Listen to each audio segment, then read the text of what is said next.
nesse mundo teríamos problemas e aflições, mas Ele prometeu que estaria sempre do nosso lado. Vamos cantar juntos? Contigo eu andei em segurança,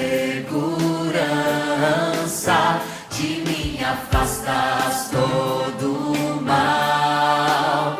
Eu sou ovelha que precisa do cuidado do Pai.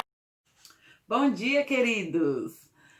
Vamos para o nosso quarto bimestre, reta final, onde nós iremos aprender muitas coisas juntas e finalmente parece que a tempestade está o quê? Passando.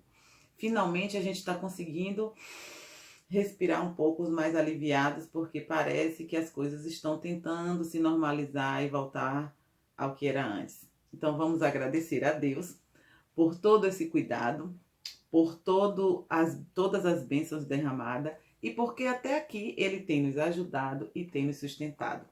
E unidade nova, conteúdo novo, e nós vamos agora para o capítulo 13 do livro de vocês, que tem como título Equipe Unida. E aí, você gosta de trabalhar em equipe ou você é daquele tipo de pessoa que não gosta de se estressar, porque tem gente que, na verdade, ao invés de ajudar, atrapalha? Existem algumas pessoas que gostam de trabalhar em equipe porque elas gostam de dividir o serviço. Então, cada um faz a sua parte e no fim o resultado sai maravilhoso, porque todos trabalham em conjunto com o mesmo propósito. E se todos nós trabalhamos juntos e se cada um de nós faz a sua parte, executa a sua parte, é claro que o resultado ele é significativo. Quer ver um exemplo? Vou dar um exemplo de algo que acontece na escola. Feira cultural. Na feira cultural, a sala inteira se reúne para fazer um lindo trabalho. E quando cada um entende o objetivo, o propósito do trabalho e executa com excelência o que precisa ser feito, qual é o resultado? O resultado é maravilhoso, como foi o ano passado na nossa feira. Claro que quando trabalha em equipe também existem os pós e os contras, né? Existem algumas pessoas que ao invés de ajudar atrapalham, ao invés de somar diminuem, né? E é triste quando algumas pessoas, ao invés de aproveitar o momento de se unir à equipe, acaba, na verdade, tentando desfazer aquele momento. Mas, no final das contas, todo mundo entende qual é o seu papel e executa, alguns com mais qualidade do que outros, mas executa com qualidade. Então, quando uma equipe ela é unida, o resultado ele é melhor. Trabalhar individual é bom, mas trabalhar em equipe é melhor ainda. E Jesus, quando ele veio a este mundo, ele tinha um time, ele tinha uma equipe. Ele estabeleceu uma equipe que eram os 12 discípulos, eram seus ajudantes. Nós também somos discípulos de Cristo e nós também precisamos viver unidos. Nós precisamos ser uma equipe unida para fazer o serviço e o trabalho do Senhor.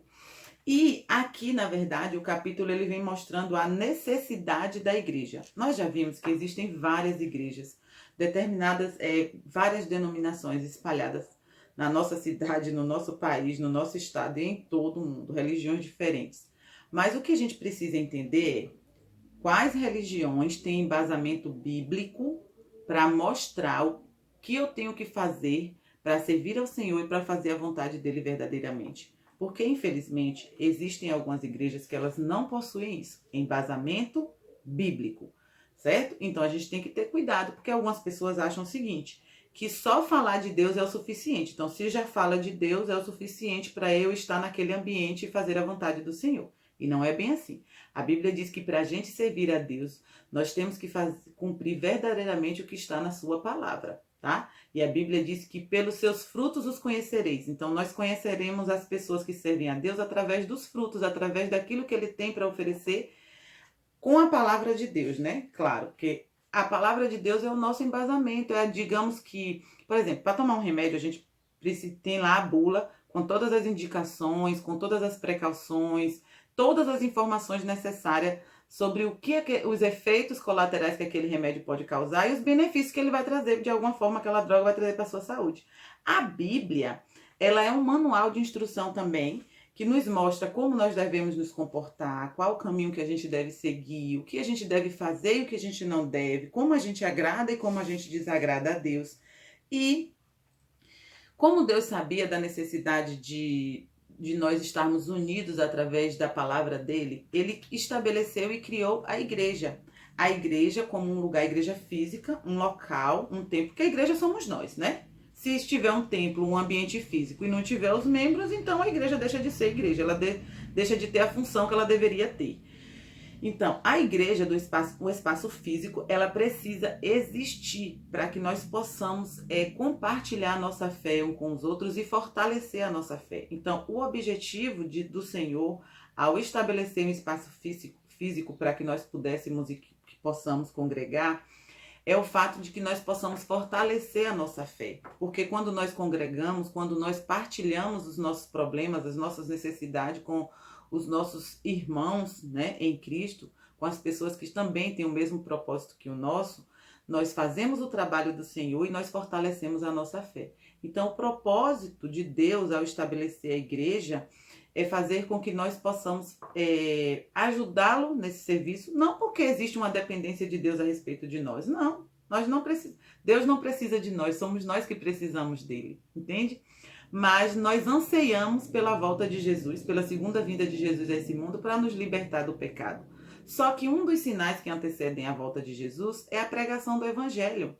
E a pregação do Evangelho, falar de Jesus, é um papel nosso, porque essa necessidade de se libertar do pecado, essa necessidade de sair deste mundo mal é nossa, não é de Deus. Porque nós estamos aqui por uma decisão nossa, através de nossas escolhas. Você poderia dizer assim, através de nossas mesmo? Não, através de Adão e Eva, porque foram eles que decidiram lá no passado, tomaram a decisão errada. Mas se eu e você estivéssemos lá, faríamos o mesmo, porque hoje, constantemente, nós tomamos decisões inadequadas, inacertadas, né? Então, assim, é muito complicado a gente julgar os outros como se nós não fôssemos fazer ou executar as mesmas ações que essas pessoas, quando na verdade nós não somos diferentes delas. Nós somos tão pecadores quanto elas. Então o que a gente precisa entender é, Deus já sabia que existiria o esfriamento da fé dos cristãos devido à sua vida rotineira, devido ao desenvolvimento da ciência, devido, infelizmente, à ampliação e o desenvolvimento do pecado neste mundo. Então, já prevendo as coisas que iriam acontecer, porque o nosso Deus, ele é eterno, ele sabe do que aconteceu no passado, ele sabe do que acontece na nossa vida hoje, ele sabe do porvir, do que irá acontecer. Ele estabeleceu a igreja, esse espaço físico, com o propósito de que nós pudéssemos adorá-lo em espírito e em verdade, que nós pudéssemos compartilhar a nossa fé com os nossos irmãos, a fim de que nós não ficássemos frios, mas que nós pudéssemos ser fervorosos e pudéssemos estar constantemente fortalecidos na presença do Senhor. Então, que você, nessa manhã, possa entender que nós precisamos buscar a presença do Senhor, não só na nossa casa, na nossa família, mas nós também precisamos de um ambiente onde nós temos que compartilhar a nossa fé com outros. Nós precisamos de um ambiente onde nós possamos dividir momentos de fortalecimento espiritual. Então, que o Senhor te abençoe para que, se você ainda não tem esse ambiente onde você pode fortalecer a sua fé, faça da sua casa esse ambiente, faça da sua casa a sua igreja, faça da sua casa esse ambiente onde você pode compartilhar com seus pais, com seus irmãos dentro de casa, essa fé maravilhosa, esse momento único, onde você pode buscar a presença de Deus e servir ao Senhor. Que Deus te abençoe, que o Senhor continue abençoando a tua vida, a tua casa, a tua família, a tua igreja, onde você congrega, e que nós possamos a cada dia nos preparar para o encontro que nós teremos com o nosso Salvador. Beijo no coração e até a nossa próxima aula.